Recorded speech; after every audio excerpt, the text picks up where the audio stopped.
You are now listening to You Heard.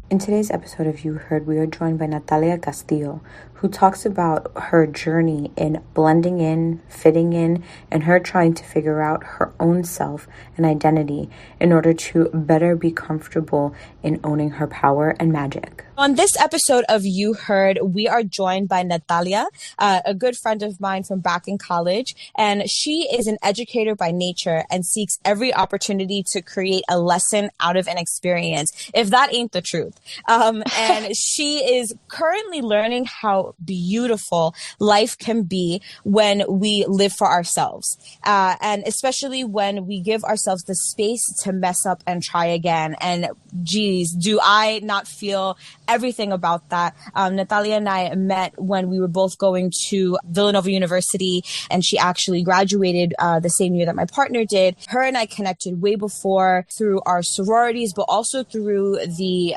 person, Dr. Dorley, that recruited us to Villanova University. And we just super connected. Nathalia is this powerhouse of a human being and just has this kind of energy about her that makes you want to know more about her, makes you want to, spend time with her. And it's just been super amazing to connect with you today. Oh my gosh, that's such an awesome intro from someone who I feel the same about. Honestly. Oh, thank you.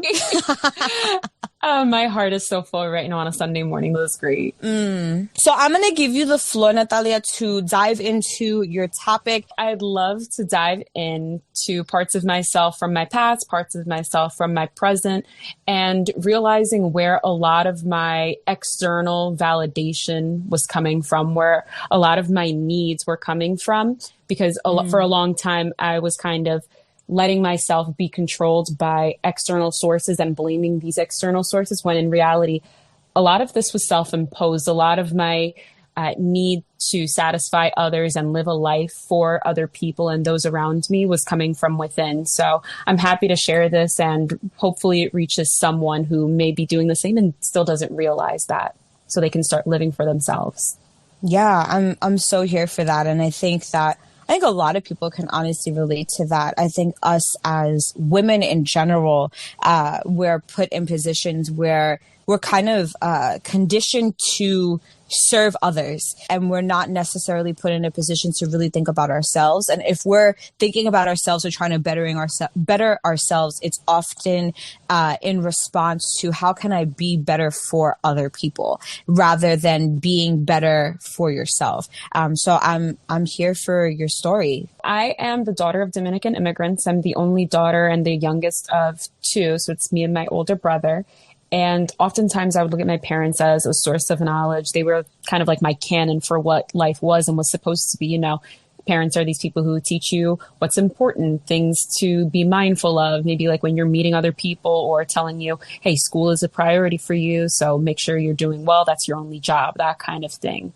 So oftentimes they would give us little nuggets, little pieces of advice. And some of them would be like my dad saying, whatever makes you happy. That was his response to anything. If I was like, okay, what do you think if I do this? What do you think of that? He would say, you know what, whatever makes you happy, if it wasn't anything harmful or weird. So that was always fun. And he would always say, be the best. So that one always stuck with me too. And then it was also my mom saying, ¿Qué va a decir la gente? Or what will people say? So I was always mindful of like, okay, well, if I do this, what will someone think of me? What are people going to say? So I was always mindful of how my decisions and behaviors were going to be perceived. I was always mindful of saying like, okay, well, I don't want to do this because I don't want so-and-so criticizing me. So I was very mindful to avoid myself being put in those positions. And I always wanted to feel useful and feel like I had a purpose. So everyone around me was always like, I'm going to go to ballet practice. I have piano practice. I'm going to go sing. I'm going to do this, that, the other. But for me, I never had a talent per se, or like a particular interest. So it was easier to just be whoever people needed me to be. I was this Play-Doh, and I was happy to be molded to whatever anyone needed in the moment.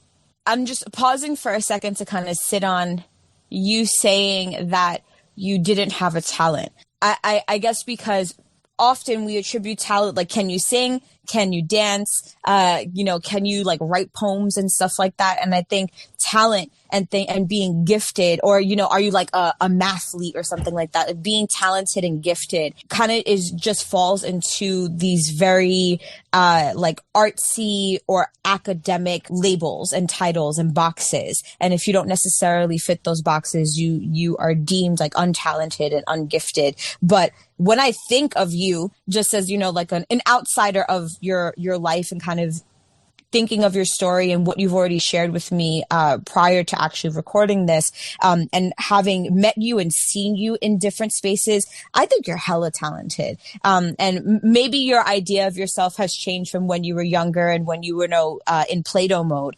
But I think you are a talented human being that you very easily like walk into a room and take up space. And I think that is a talent in its own.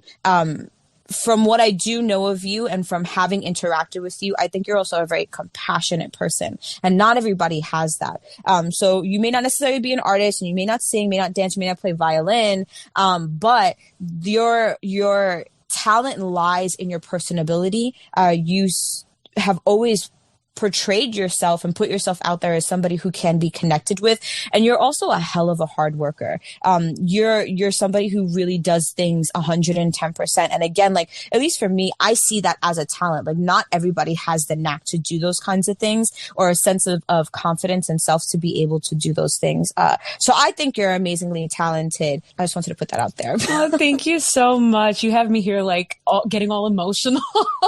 I love it. Thank you so much. I appreciate that. Mostly because I used to think that, you know, I can speak with people every so often, but then my social anxiety took over me, and I was like, all right, well, I can't take on a room the same way I used to. So I think it's useful to hear that. So thank you. Going into that same vein of me getting super emotional, I used to be super sensitive.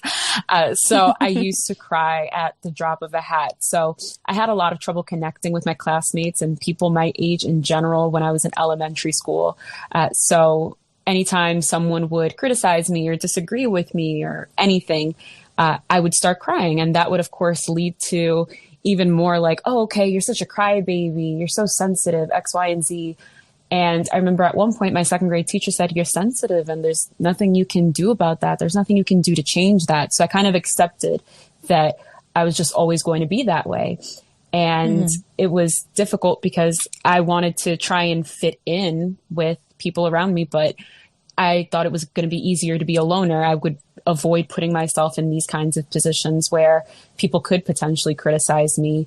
And I didn't feel the need to force that kind of connection with people, because if it was just going to lead to me being upset, if it was going to lead to me being criticized and getting bullied, essentially, it wasn't going to be worth it. So in that sense, I was like, you know what, it's going to be better just to spend time with my teachers on their lunch break. I would go upstairs with them and help them with whatever it was they need. And I was kind of killing two birds with one stone. I was avoiding being triggered with my sensitivity, but I was also serving my purpose and feeling useful, since at the time I felt I had no particular talent. So I was able to occupy myself with that.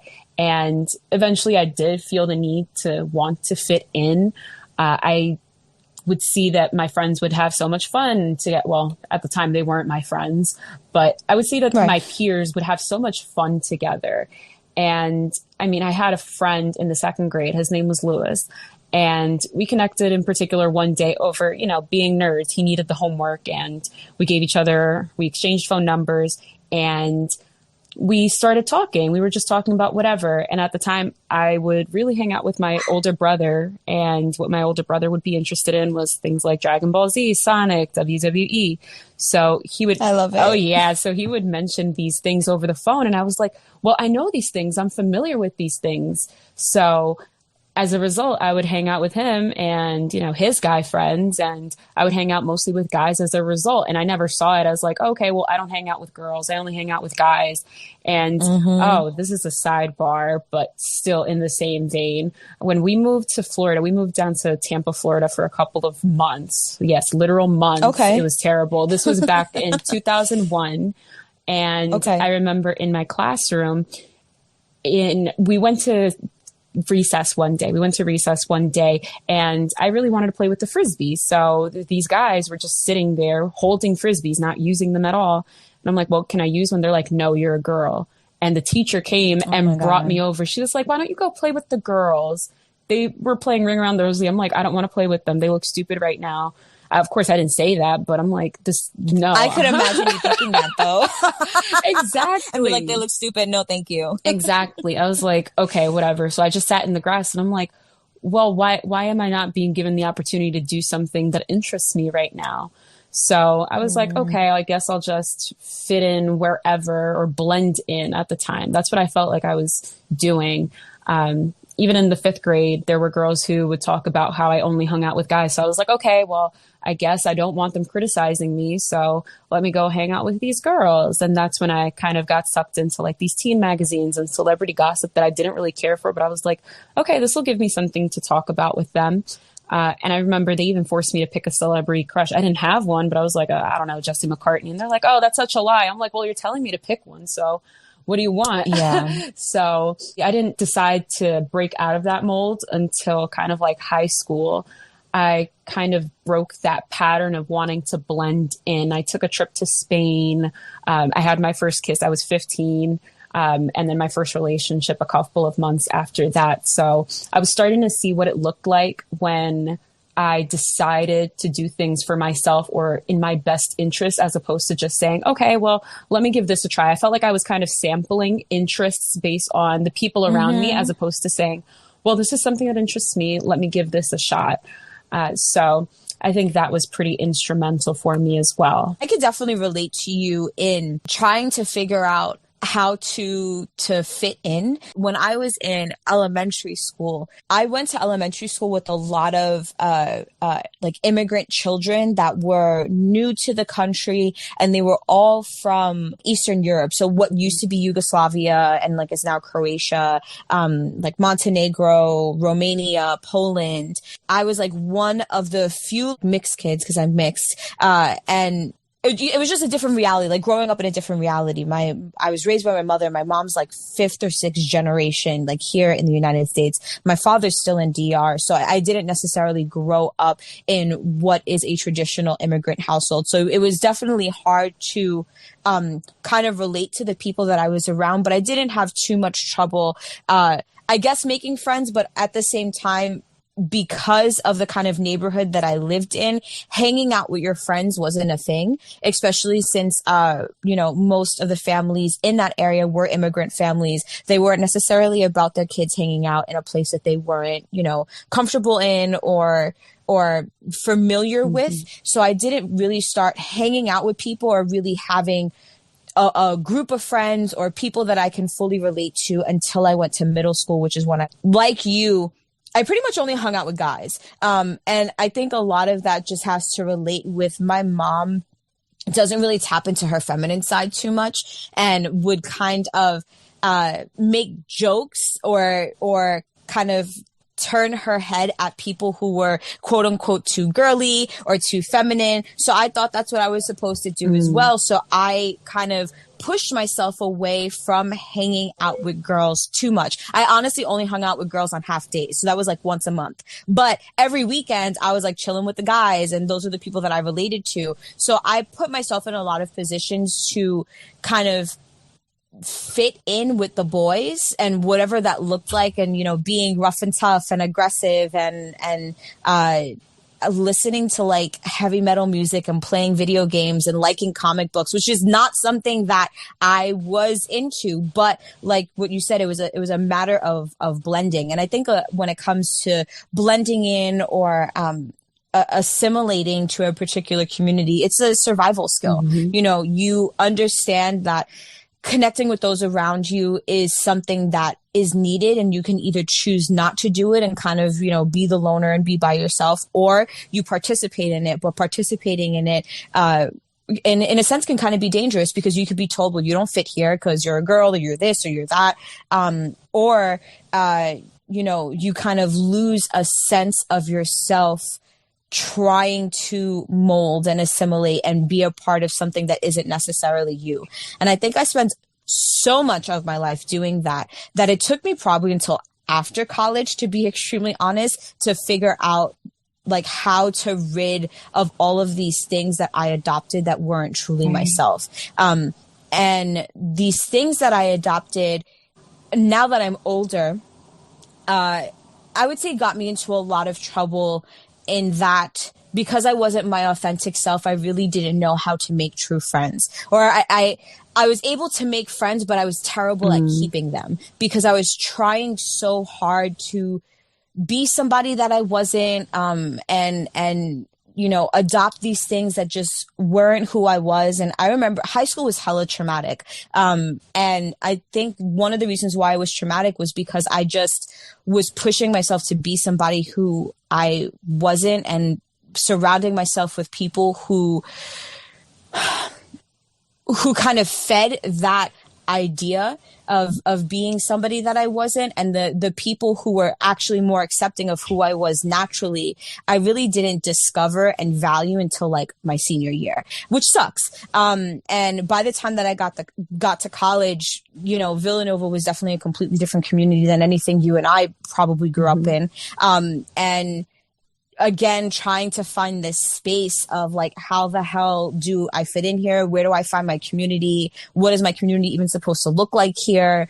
So yeah, like I can definitely relate to this kind of survival skill of, you know, how do I blend in? How do I fit in? How do I make this work? How do I connect with people? But now being an adult, learning about connection for real, the only way that you really are able to connect with people is just, you know, how to connect with yourself first. Like you got to know you first in order to put your most authentic self out there and be able to create that connection with another person or group of people, because you have a foundation to fall back on and you're able to deliver that than something that, you know, kind of, as you said in the beginning, that's external, that is defined by something that's outside of you rather than by you. That's exactly it. Because it's like you and I have said, spending time trying to, it's almost like we're giving pieces of ourselves to other people, but not knowing how to give our full selves to them, because it's like, okay, well, are you able to accept my full self? Are you going to be comfortable with my full self? But it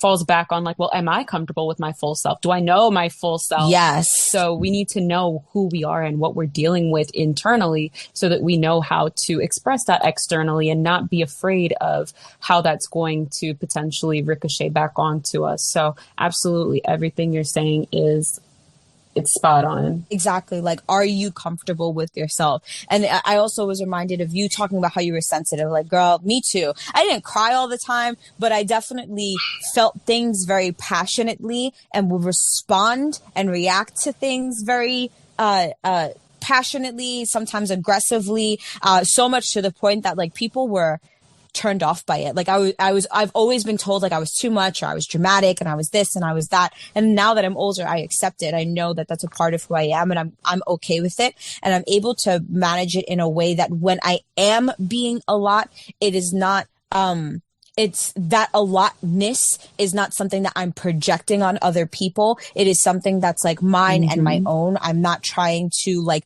weigh somebody else down with my emotions and my passion and whatever that may be, which when I was younger, I mean, that was the only thing that I knew how to do. If I wanted somebody to hear me or for someone to understand me and where I was coming from, I felt like I needed to like literally bury them alive with my emotions, and would pretty much give like fucking lectures to people to just really help them get in my head.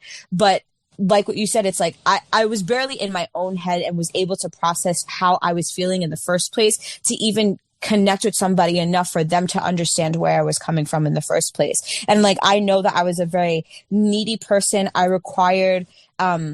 I made myself require a lot of attention, because at the end of the day, though I was surrounded by a lot of people and I had a lot of quote unquote friends, I felt very alone. And that is like totally tied back to not being able or not feeling comfortable enough to put my full authentic self out there, because I wasn't fully comfortable with myself, because I guess I just didn't know how to relate to people at that point in time in my life. Yes, spot on. And I feel like that neediness comes more from like, you know, that validation once again, because it's not like, okay, well, I need all of your time and all of your attention. It's more like, no, I just need to know that you're comfortable around me. I need to know that right now I'm not too much. I need to know that I don't need to dilute myself for you right now, because you can handle how strong I am, or you can handle that I'm anxious. You can handle that I'm talkative. You can handle that sometimes I don't want to talk. You can handle whatever it is I'm throwing at you. But my neediness isn't reflective of you. It's a reflection of how I want to feel secure in myself. That's what I'm realizing. So if we're that secure in ourselves, then the people that are supposed to be around us will, of course, come through. They'll stay around, and we won't need to question those things. We won't be as needy because those needs are going to be fulfilled by default.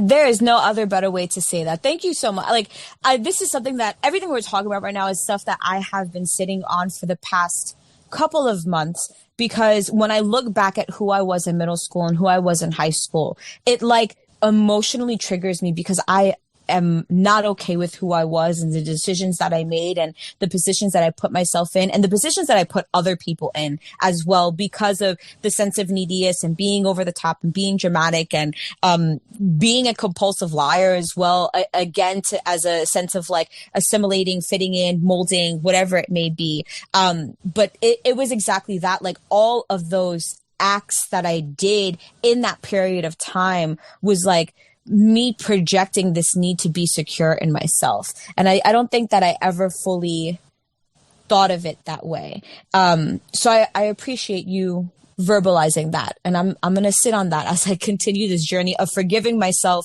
for being a person that I need to learn how to love now, and be okay with, like, I was that person, it is what it is, and I've grown past it. So thank you for that. Thank you for, again, the opportunity to even explore this topic, because these are things we don't, I feel like we think about them, but again, like you're saying, we don't verbalize them. So when you verbalize them, it's a world of a difference. I would hear this voice in my head when I got back to this point saying, ¿Qué va a decir la gente? So I'm still thinking, okay, what are people going to say? What are people going to think? I would get very uncomfortable with people getting judgmental or speaking negatively about whatever I was doing or saying. So I always felt the need to over-explain myself or provide context for everything. So let's say I was canceling plans. I would have to be like, you know what? Like, I'm sorry. I'm just really tired. Like, I have this, that, the other going on. Like, please understand it's not about you. Because people would be like, okay, well, you never want to hang out. Like, what's up? You only hang out with this person and that person. It's like, well, I'm already comfortable around them. I don't want to disappoint you. Yeah. That's the reality of it. But people don't always get that. So I was understanding that me over-explaining myself was coming from a fear of abandonment, or again, wanting to be validated, because I didn't always feel worthy of that understanding. I didn't always feel worthy if someone was going to be forgiving. I didn't always feel worthy of someone giving me an opportunity. So it was easier to explain to someone like, hey, this is what's going on. This is why I feel this way. Like, please don't take it personally. This is about me, not about you. So I would always talk myself out of a lot of things to avoid any potential abandonment, to avoid any failure. So this was me getting ahead of the game because I didn't want to get hurt. And it was just easier that way. So if I was, turning down a job opportunity, if I was turning down an opportunity to go and hang out with somebody, I was like, you know what, like, it's fine. Let me just get this out of the way and not do anything about it at all. So even at my current job, if I make the smallest mistake, I'm already over explaining and over apologizing. And it's wild because it's like, okay, well, these are mistakes they're expecting me to make right now. This is the perfect moment for me to make these mistakes. And I'm in such a unique space where I'm allowed to make mistakes. So I think it's, like you're saying, forgiving myself and being forgiving with myself, giving myself the grace and the space to move accordingly, because it's like, okay, I have a master's degree in the field that I'm working in. Why don't I feel like I deserve to be here right now? Why do I feel like I am the worst person they picked for the job? Why do I feel like they're going to fire me any day now and realize they made the worst mistake hiring me? But in reality, one of my colleagues said this week, you're just getting your feet wet. You're not going to know these things until you run into them. So you're doing the best. You're doing what you need to do, but it's still a difficult task because it still feels like it's my responsibility to know these things. It feels like it's my job to fix it all. And it goes back to me feeling like everything falls on me at the end of the day. So one of my earlier memories, so I was no older than 6 years old. I was young. I saw my mom cry, and I remember trying to tell my dad, like, okay, like, what are we going to do? Do we get her flowers? Should we get her a gift? I had no idea what we were going to do, but I had the mentality that I had to do something because doing nothing was worse than doing something.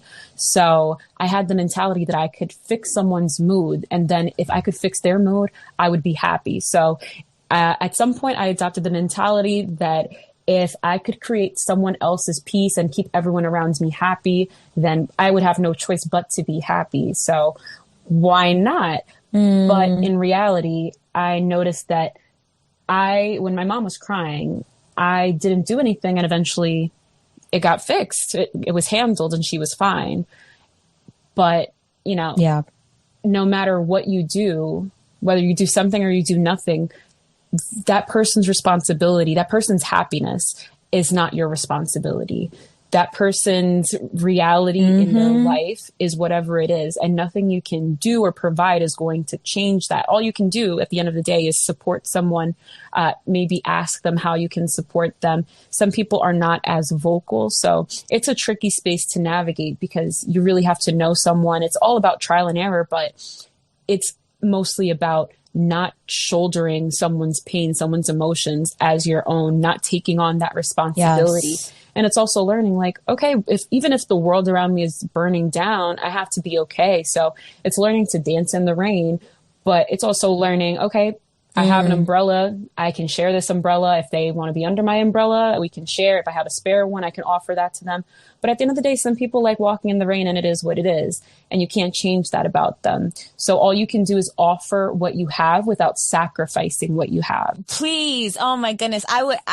When this episode finally comes out, I'm going to send it to a select people. The first person that comes to my head is like the first two people that come to my head are my mother and my grandmother. It's like, okay, you guys need to learn this. You hear Nathalia, like this, what she's talking about, like, please take this, write it down, look at it every single day and adopt this because we need to stop here. So I have a question for you. And it relates to me wanting to give this to my mom and my grandmother. The idea of like sacrificing yourself and burdening yourself to make other people comfortable and happy. Is that something that your parents did, or maybe your older brother did, or like the people that were around you? Was there any kind of example around you that was like that you kind of inherited, or is it just something that's solely yours?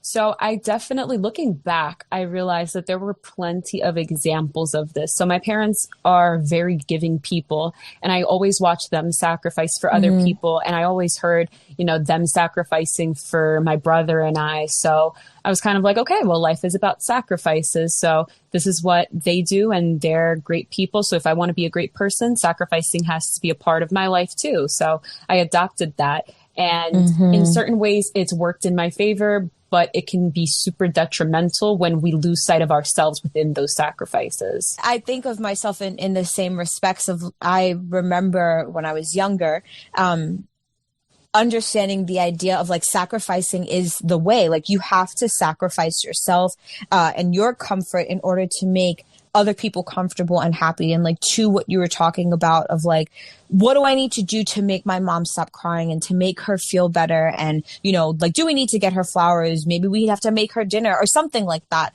But feeling that burden of saving the people that were around you. And I know that at a very young age, I felt like that was my duty as well. Of like, if I came across somebody who maybe had a little bit more of a difficult life than I did, or a difficulty processing certain things, or were just, going through it, that it was my job to fix it. And it was my job to make them happy. And it was my job to make them feel at home. And I know that my mom is very much that same way. And like you said, like it has its pros, and it's created some great friendships and memories in along the lines, but at the same time, it creates this sense of weight that isn't yours. Like you're carrying somebody else's weight, somebody else's burden. And like you said, like you can share your umbrella in the rain, but it's really up to them of whether or not they want to come under it. And, you know, there's a fine line of facilitating the space for someone to heal, for someone to get better, for someone to love themselves, and delivering it to them, like creating it for them and trying to essentially like shove it down their throat. And when it comes to things as arbitrary and abstract as happiness and self-love and healing and stuff like that, because they're words that have to be manifested. You cannot manifest those things for somebody else. You can only manifest those things for yourself, because they are such abstract and arbitrary things. It's you can't define somebody else's happiness and space and creation on your own, because that has to come solely from them. And I think just as a people, you know, relating to you and relating to some of the other people that I think that you and I both know, you know, through Villanova and through our time kind of knowing with each other, a lot of the people that we have surrounded ourselves by kind of feel this same kind of burden of like, I need to be the help and I need to sacrifice and I need to give my whole self to make somebody else feel better and happy and heal and whole and stuff. And it's like, well, honey, that's not your job. Like, that's their job. And it's, if you feel compelled to and called to somebody else finding their happiness and their self-love, then you can make it your job to facilitate that space if and only if you have the energy to do so, and that you're like grounded in yourself when you're doing that, so you don't lose yourself. As you mentioned, like you're not losing yourself or sacrificing yourself in the process of creating and facilitating that space. And I'm curious, how do you find, and this is totally up to you, however you'd like to answer that, how do you find sacrifice in your life currently, now navigating that as a mom and as a partner? Oh my goodness. So I try not to sacrifice at all, to be extremely honest, because I think I grew up in a single mother household of two, and my sister's 10 years younger than me. So the timeline of sacrifice that I have seen my mom put herself through is long as fuck. Like, I just turned 27, my sister's 17. So, you know, that's 27 years of her doing it with me. It's 17 years of her doing it with her. So it's been a really long time, and she sacrifices for more than just her kids. You know, she sacrifices for her mom and other family members and friends. So the last time I was home was for Christmas. And at this point, Cecilia just turned 1. And I looked over to my mom. And so I have this habit, or both my sister and I have this habit of like invading her personal space. And she likes to take like long baths, and that's how she relaxes. And she'll like play on her phone or take a little nap in the tub or whatever. And I will go into the bathroom and like sit on the toilet and talk to her, or sit on like this little chair in front of the tub and like have a whole conversation with her. And one of the days that I was there, she, you know, again, she's in the tub. I go in. And I'm like, Mom, you need to stop. And she's like, what are you talking about? I'm like, you need to stop. I was like, you look exhausted because you do the most for everybody. And at this point, we had people coming over to obviously see us, because no one has seen us, and to see Cecilia, because the last time they saw her, she was like a month old, and now she's a year. So we had people coming in and out of the house quite a bit while we were there. And she just like, she wouldn't sit down. She was going above and beyond for every person that came into the house. And like, the people that were coming to our house, they're no longer guests. They're like family. So they know where everything is. They know how to take care of like washing the dishes and doing things like that. But my mom felt so obligated that she was exhausted, and she was just sacrificing any form of sanity and peace that she had to, you know, essentially be at service for the people that were in front of her. And I was like, Mom, like, you know, you don't need to do this anymore. Like, there has to be a point where you stop and just like take a breath and take care of yourself. And I saw in her face that obviously she got emotional because she knows she needs to do that, but I don't think my mom knows how to do that. So knowing that reality and loving my mom to the intensity that I do, I try very hard to not put myself in those positions. So I may be unconsciously sacrificing things that I am not noticing, but I consciously try not to put myself in that position.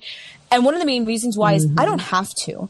I'm not a single parent. I am not living paycheck to paycheck. I am in a job that I don't hate. My boss is good. You know, I'm not micromanaged or anything like that. He's probably one of the best bosses that I've had since I have been a professional.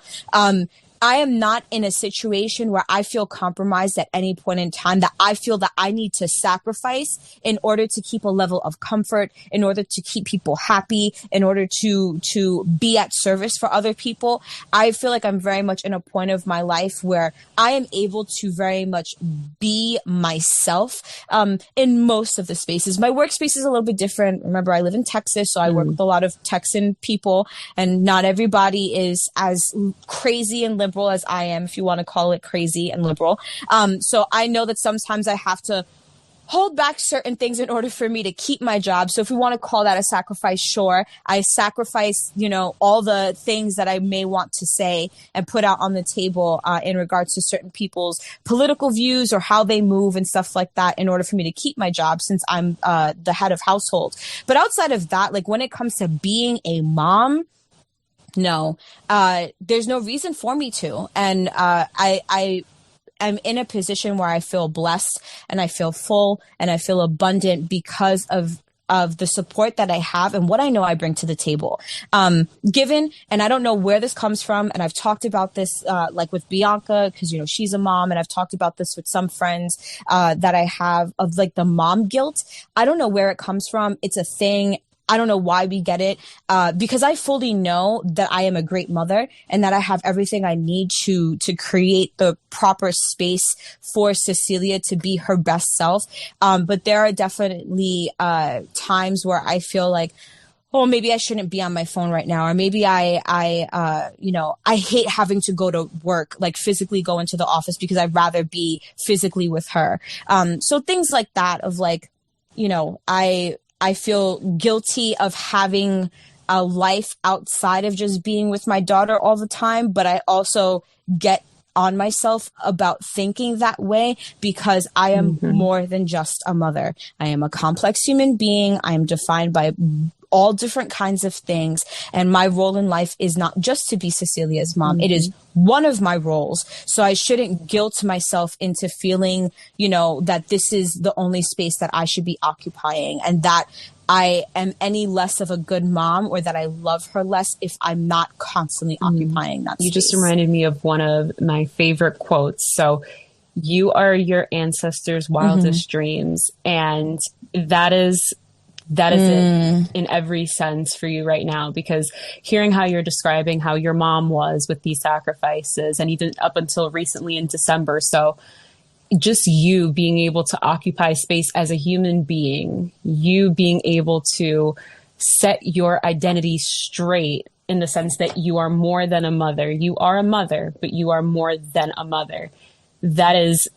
It's everything. Right. And it's something that we don't really think about too often, as like if we're not mothers, but you're breaking so many cycles for yourself. You're breaking so many cycles, even for Cecilia. So that's a beautiful thing to hear about. So I appreciate you sharing that. Thank you for asking the question. It definitely put me on the spot to kind of think about, like, am I sacrificing anything? Because like I said, I work really hard not to do that because I don't have a reason to. I think, you know, if you grow up in kind of a single mother house, a single parent household, or maybe you're being raised by your grandparents, or it's just not a situation where all of your needs, they're not easily met. There is always room for sacrifice because you have to sacrifice in order for you to survive.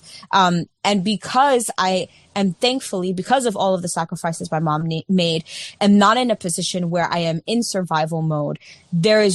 I feel there is no need for me to sacrifice because my mom busted her ass so I don't have to. That's right. If that makes any sense. Yeah. I love it. Love it, love it, love it. I mean, yeah, exactly. When it comes to our parents' sacrifices, I feel like it's so difficult to navigate those. So I often found myself thinking, like, am I worthy of my parents' sacrifices? Am I worthy of everything you did and continue doing for me? So I feel like even that is part of my imposter syndrome at this point, because I'm like, well, you did X, Y, and Z so that I could go and catch some degrees real quick. And I'm just now getting into the field. So like, how can I compensate for lost time? But I'm learning to shut these thoughts down with realizing I'm doing the best I can. So this comes full circle to one of my dad's pieces of advice, telling me to be the best. So one day in high school, I was like, I can't be the best. Like, just realize that I'm not ranked number one. Like, there's no way I'm going to be the best. And then one day he said, being the best means you're doing your best. And if you're doing your best, you're the best. And that means you don't need to worry about that.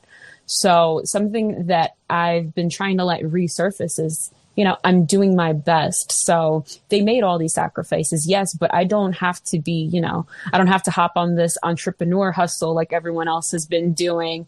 Again, I'm not a creative person, so I don't know how to start selling something and making a profit. I'm not a business person. I don't know how to have 5 side hustles. While I would love them, I don't know which ones. You let me know who's hiring. But at the end of the day, I realized if I'm doing my best, I don't have anything to worry about. So it's about knowing what's within our control, right? So again, if I have an umbrella, I'll give it to you. If I have room under mine, climb right under. But at the same time, if I don't have the money, I'm going to do my best. If I don't have the time, I'm going to do my best. If I'm still learning something new, I'm still going to do my best. Because at the end of the day, if people are judging me while I'm doing my best, what more can I do? What more can I offer? And I think it's about knowing that we are not limitless human beings in the sense that we have an infinite source of energy. It's okay to rest. It's okay to take care of ourselves. It's okay to be a work in progress. We're not finished products at any point in our lives. So it's okay to give ourselves the room to explore who we are as human beings and do our best at that, and let our best be our best without having to invalidate the fact that we're trying our best, without having to say, well, I'm doing okay, but I could be doing better. Sure, it's motivational to think that there is an endless realm of possibilities for us, but there is not an endless realm of energy. There's not an endless realm of time.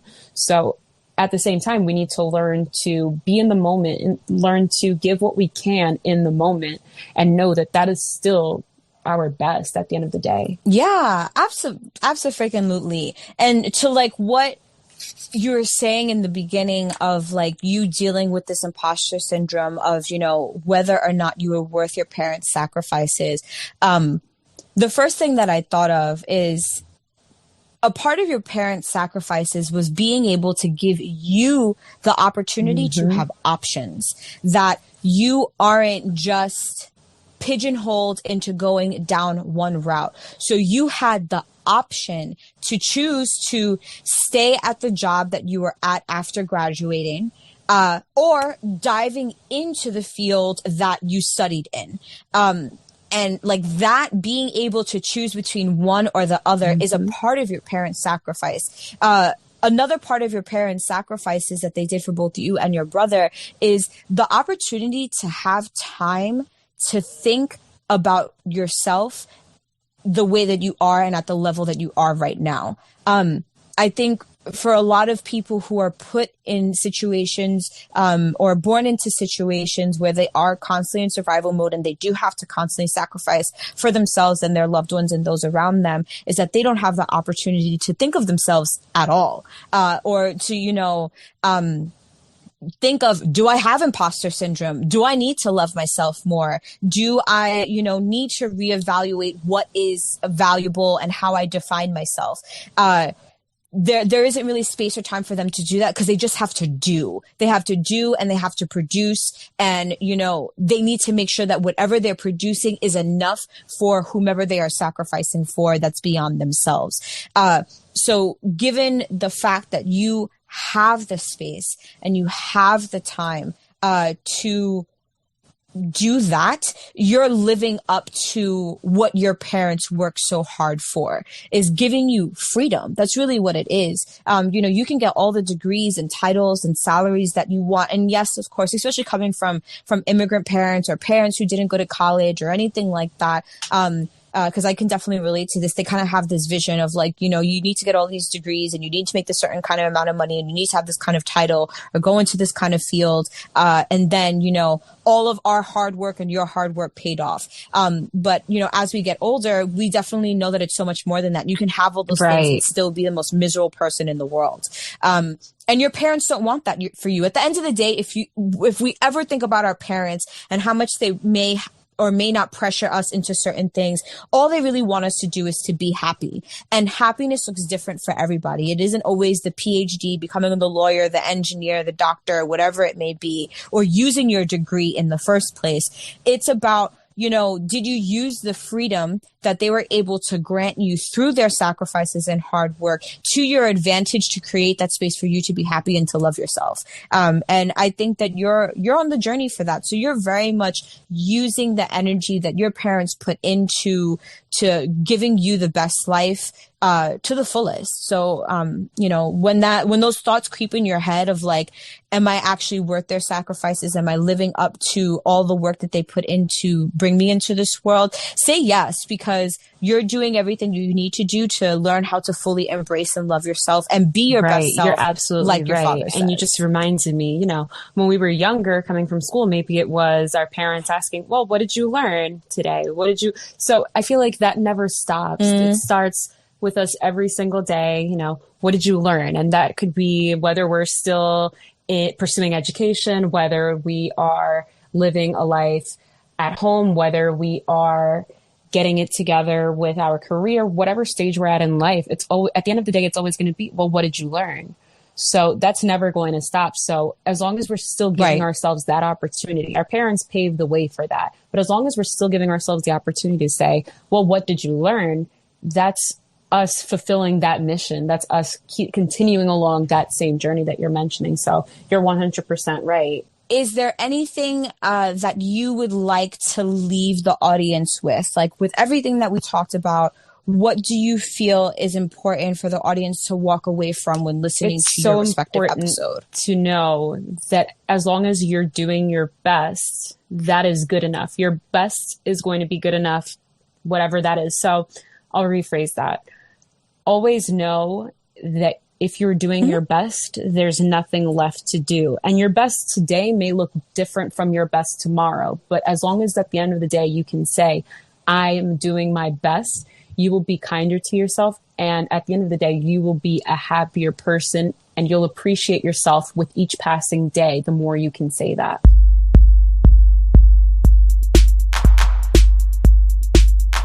You are now listening to You Heard.